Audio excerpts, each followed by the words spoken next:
Es la generación que creció con computadores, celulares e internet. Los nativos digitales o conocidos millennials, entendidos de los emojis y siempre conectados a redes sociales.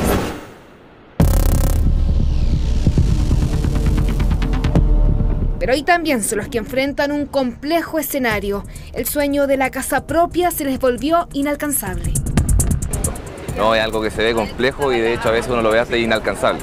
Uno se rinde. Yo pospuse totalmente el tema ahora porque lo veo súper difícil estar juntando plata todo el tiempo y después no tener porque tú postulas. Claro, o sea, nuestros padres, con yo diría menos recursos que los que tenemos nosotros hoy día, sí tenían la posibilidad a una edad más temprana acceder a la casa propia. Tienen poco más y poco menos de 30 años y viven en la constante incertidumbre. La mayoría son profesionales que se enfrentan a los altos precios, al aumento histórico de las tasas de interés y a las exigencias para obtener un crédito hipotecario, que hacen incluso de la vivienda un sueño casi ajeno. Se ha vuelto cada vez menos accesible para este grupo etario, que además se supone que es el grupo con mejores condiciones para enfrentar el déficit de vivienda.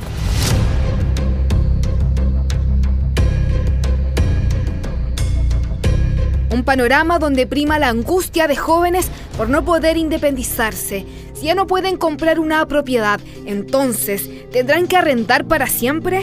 En redes sociales abunda la búsqueda de arrendatarios entre varios profesionales o incluso volver a vivir con los papás para ahorrar es una opción.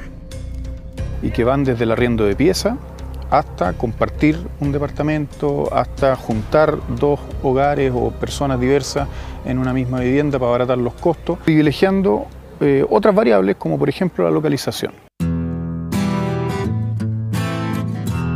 Somos profesionales todos, tal cual. Profesionales jóvenes que encontramos en este momento un departamento grande, rico, pero en el que podíamos costearlo de forma no tan cara, viviendo juntos, a pesar de que éramos personas que no nos conocíamos de antes. Y eso es algo nuevo en la sociedad chilena. Fue por redes sociales que un kinesiólogo, una psicóloga, una ingeniera comercial y un periodista coincidieron en la búsqueda para el arriendo de un departamento. Ninguno de ellos se conocía, pero tenían en común que sus trabajos están en el sector oriente de la capital. La imposibilidad de arrendar individualmente o comprar una vivienda en ese sector y ante los altos costos, decidieron compartir ese gasto. Pero esa fue una decisión racional que tuvimos que tomar, yo creo que todas las personas que vivimos acá, de vivir de 3, 4 personas, porque si no, en otro lado no da de otra manera. ¿Y cómo ven ese sueño de la casa propia? Quizás postergué el sueño de la casa propia o quizás nunca lo pensé como tan real, dadas las condiciones que habían, y por eso decidí invertir en mi educación. Y su magíster en Londres y esa deuda hace que para Francisco se le vuelva aún más difícil ahorrar. Y así se genera un fenómeno. Son una generación independiente que se sienten casi condenados al arriendo. Uno tiene que buscar estos lugares más transitorios, ir un poco de lugar en lugar para vivir en el lugar que uno quiere, en el barrio que uno quiere, en las condiciones que uno quiere. Costear algo propio, yo creo que es muy difícil acceder hoy día. Los datos lo confirman. En los últimos 10 años, en Chile aumentaron en un 10% los hombres y mujeres que arriendan. Es decir, 1 de cada 4 personas que ocupa una vivienda lo hace en forma de arriendo. Sobre todo desde el año 2014 a la fecha, el precio de la vivienda ha venido subiendo de manera más pronunciada de lo que han venido subiendo los salarios de las personas, los ingresos reales de las personas. Y ese descalce, ese desacople hace que cada vez sea más inalcanzable la vivienda. Y fue bastante abrupto, entonces eso obviamente hace que se levanten las alarmas.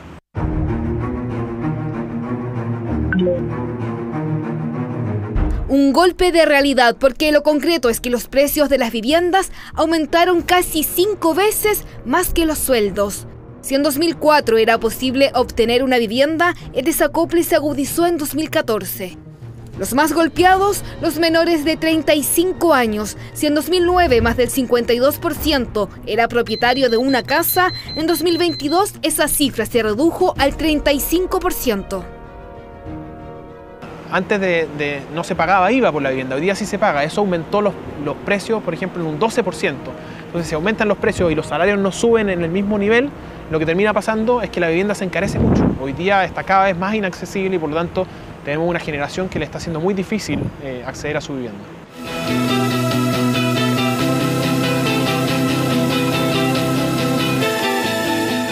Están los jóvenes condenados a arrendar de por vida. Sin compartir vivienda con desconocidos se ha vuelto uno de los tantos malabares para ahorrar gastos. Hay quienes no cesan en su objetivo de comprar una propiedad. Para ellos, la opción es juntar su sueldo con alguien más para acceder más fácilmente a un crédito hipotecario. El sueño de la casa propia por ahora es un tema lejano, porque una persona sola quizás podría lanzarse a la opción de tener algo propio, pero viéndose muy complicado todos los meses a fin de mes. Carla tiene 30 años y Luis 33. Ella es odontóloga y él abogado. Ambos ejercen su profesión, tienen buenos ingresos, pero aún así la casa propia se ve muy lejana. Es difícil construir un ahorro para destinarlo a la vivienda. La renta aumentó para nosotros y evidentemente eso impacta en nuestra capacidad de ahorro. Y es el ahorro lo que nosotros necesitamos en definitiva para poder adquirir el inmueble. Es una inseguridad, o sea, ¿qué voy a hacer el resto de mi vida? ¿Qué voy a hacer cuando quede sin trabajo y no pueda pagar el arriendo? No voy a tener un lugar seguro para mí. Y así crece el arriendo como una condena perpetua para los jóvenes, al igual que ocurre hace años en Europa. Los expertos aseguran que no es una tendencia que vaya a cambiar a mediano plazo. La solución que Carla y Luis encontraron fue emigrar de Santiago y buscar esa propiedad en alguna región. Yo creo que es la opción más factible como para cumplir en un corto o mediano plazo el sueño de la casa propia, sí, porque acá en Santiago están los precios muy elevados. Es preocupante la situación porque vemos efectivamente que no va a haber un cambio, no va a haber una mejora a futuro como para poder adquirir algo. ¿Es viable para los menores de 35 solo arrendar? Que en Chile uno requiere al menos 10 años de su sueldo completo destinado a pagar una vivienda para poder acceder a ella, digamos, ¿no? Y eso lo pone en los rankings mundiales, en los grupos donde la vivienda es severamente inalcanzable y es una preocupación sin duda para el país, ¿no? Esa es una tendencia que va al alza, que no es que se vaya a estancar, por el contrario, probablemente vamos a seguir viendo números crecientes de arrendatarios y por lo tanto tenemos que fortalecer ese mercado. Junté mis lucas, mi primer sueldo ahí, lo ahorré todo, pero aún así no pudimos acceder a una vivienda porque por el monto que establece el subsidio, como el límite del precio de la casa, es muy bajo. Entonces, con 58 millones hoy día no haces nada. Entonces, al final te conviene seguir siendo arrendataria o, en este caso, allegada. Tienes que tener una renta sobre 1.600.000, que eso en Chile hoy no es como la renta promedio que ganan las personas. Y son las deudas, la inversión en los estudios, el pago de los arriendos y evidentemente el claro aumento en el precio de las viviendas lo que alejan a los jóvenes de lograr tener una casa propia. En América Latina y Chile no teníamos una tradición de población arrendataria tan fuerte y hoy esa cifra se dispara. Y ojo que los expertos advierten que esta es una tendencia que va al alza.